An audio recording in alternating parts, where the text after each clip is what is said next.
The siege of Jerusalem was a siege on the city of Jerusalem that lasted from September 20 to October 2, 1187, when Balian of Ibelin surrendered the city to Saladin. Citizens wishing to leave paid a ransom. The defeat of Jerusalem signaled the end of the First Kingdom of Jerusalem. Europe responded in 1189 by launching the Third Crusade led by Richard the Lionheart, Philip Augustus, and Frederick Barbarossa separately. Background: the Kingdom of Jerusalem, weakened by internal disputes, was defeated at the Battle of Hattin on 4 July 1187. Most of the nobility were taken prisoner, including King Guy. Thousands of Muslim slaves were freed. By mid-September, Saladin had taken Acre, Nablus, Jaffa, Tehran, Sidon, Beirut, and Ascalon. The survivors of the battle and other refugees fled to Tyre, the only city able to hold out against Saladin, due to the fortuitous arrival of Conrad of Montferrat.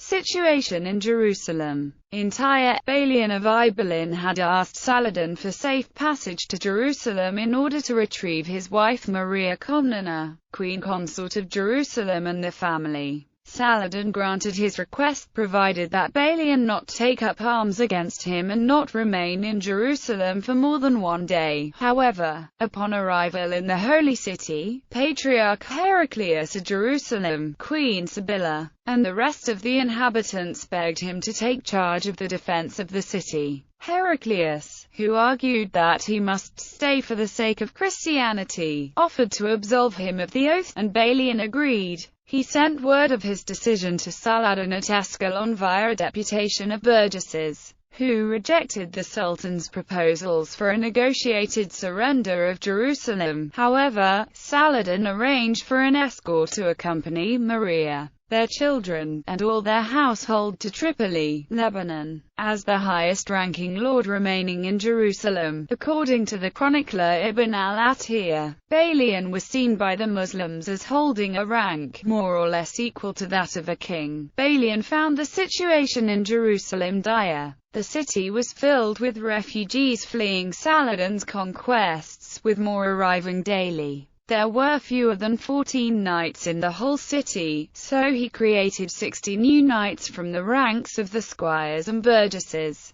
He prepared for the inevitable siege by storing food and money. The armies of Syria and Egypt assembled under Saladin, and after a brief and unsuccessful siege of Tyre, the Sultan arrived outside Jerusalem on September 20.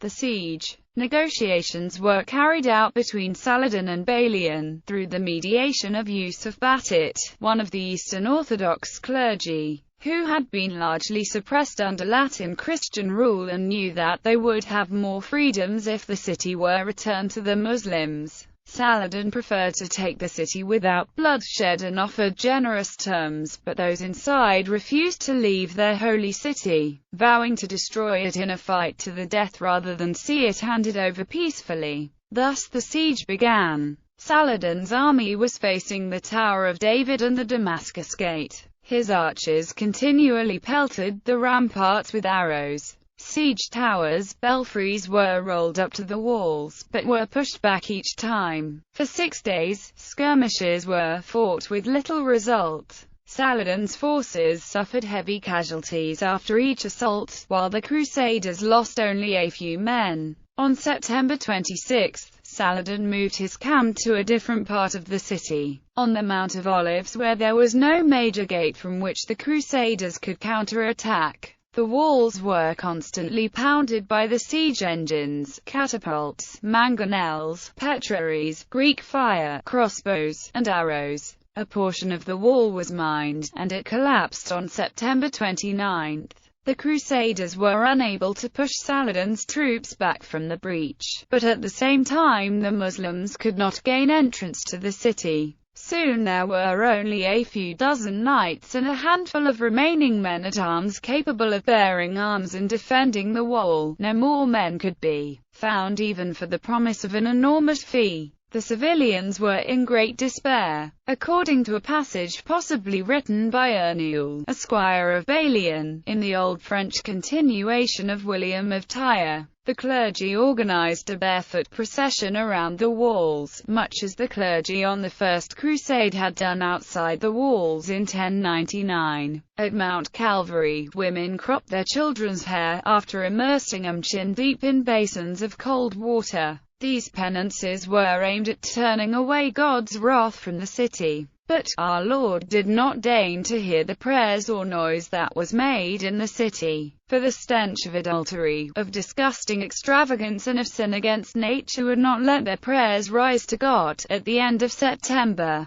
Balian rode out with an envoy to meet with the Sultan, offering the surrender that he initially refused. Saladin told him that he had taken an oath to take the city by force and would only accept an unconditional surrender. He pointed out to him that his banner had been raised on the city wall. However, his army was driven back. Balian then threatened Saladin that his army would destroy the city along with their holy places, slaughter their families and the Muslim slaves who numbered 5,000 and burn all the wealth and treasures of the Crusaders. After lengthy negotiations, terms of surrender were agreed since Saladin wanted to take the city by as little bloodshed that he could.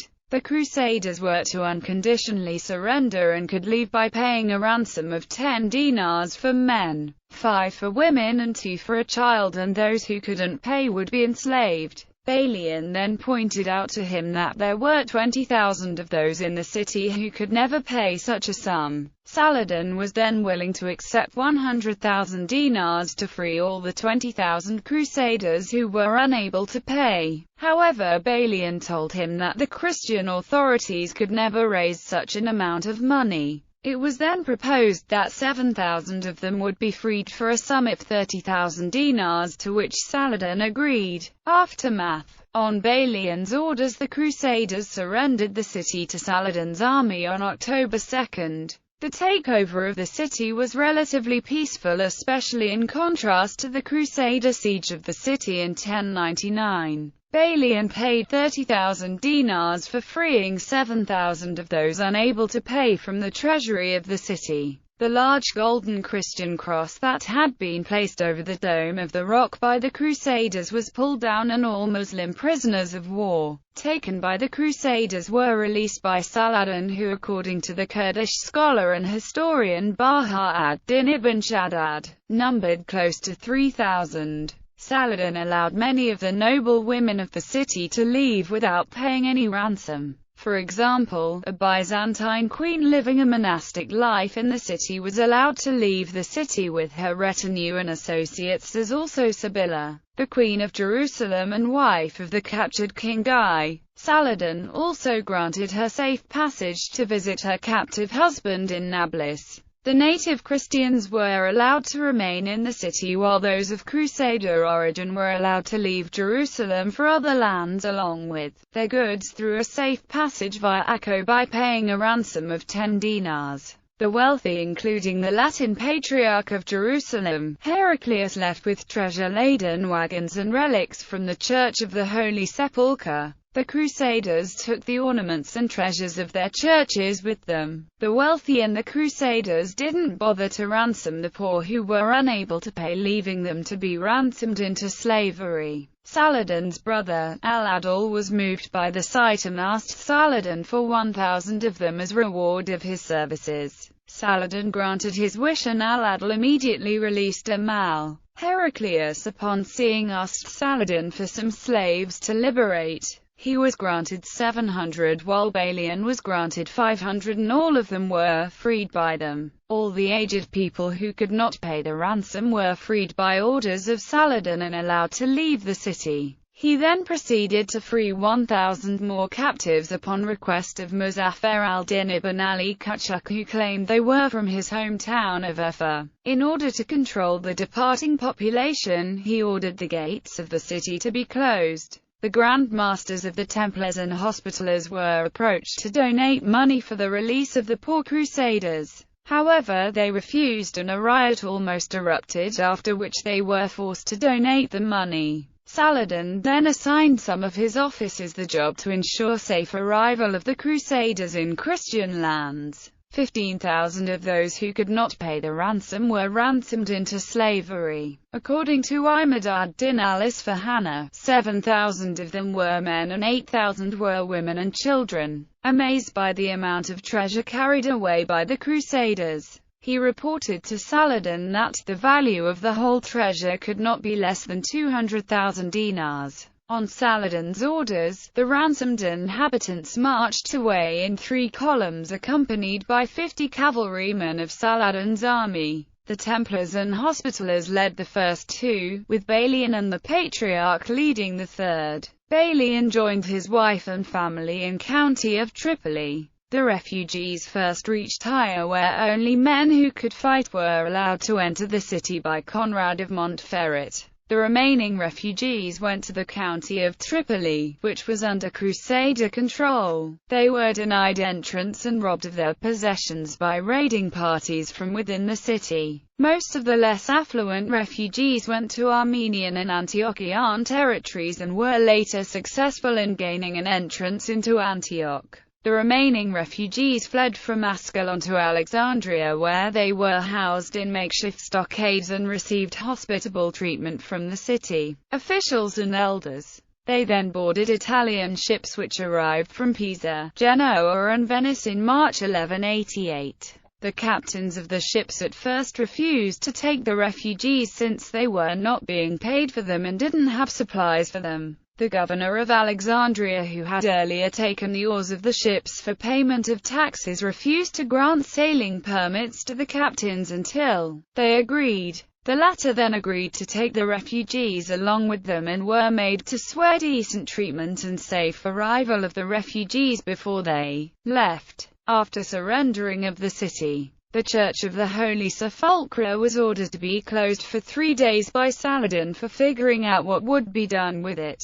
Some of his advisors told him to destroy the church in order to end all Christian interest in Jerusalem. Most of his advisors, however, told him to let the church remain there, saying that Christian pilgrimages would continue anyways because of the sanctity of the place, and also reminded him of the Caliph Umar, who allowed the church to remain in Christian hands after conquering the city. Saladin rejected the destruction of the church, saying that he had no intention to discourage the Christian pilgrimages to the site, and it was reopened after 3 days on his orders. The Frankish pilgrims were allowed to enter the church upon paying a fees. To solidify Muslim claims to Jerusalem, many holy sites, including the shrine later known as Al-Aqsa Mosque, were ritually purified with rose water. Christian furnishing were removed from the mosque and it was fitted with oriental carpets. Its walls were illuminated with texts from Quran and candelabras. The Orthodox Christians and Jacobites were allowed to remain and to worship as they chose.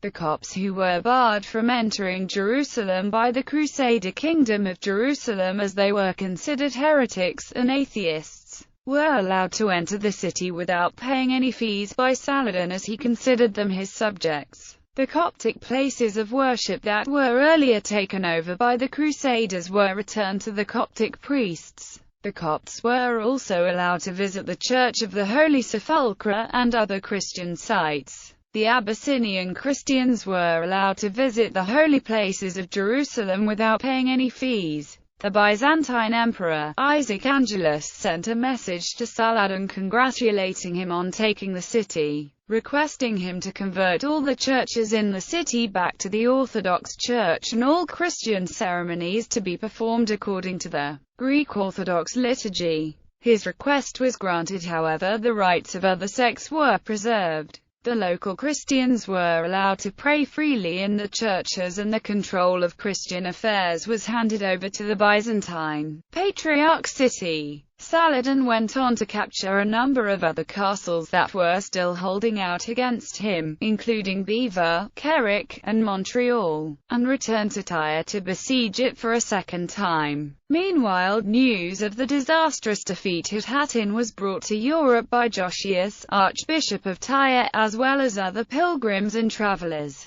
While Saladin was conquering the rest of the kingdom throughout the summer of 1187, plans were immediately made for a new crusade. On October 29, Pope Gregory VIII issued the bull Audita Tremendi. Even before hearing of the fall of Jerusalem, in England and France, the Saladin tithe was enacted in order to finance expenses. The Third Crusade did not get underway until 1189, in three separate contingents led by Richard the Lionheart, King of England, Philip Augustus, King of France, and Frederick Barbarossa, Emperor of Rome.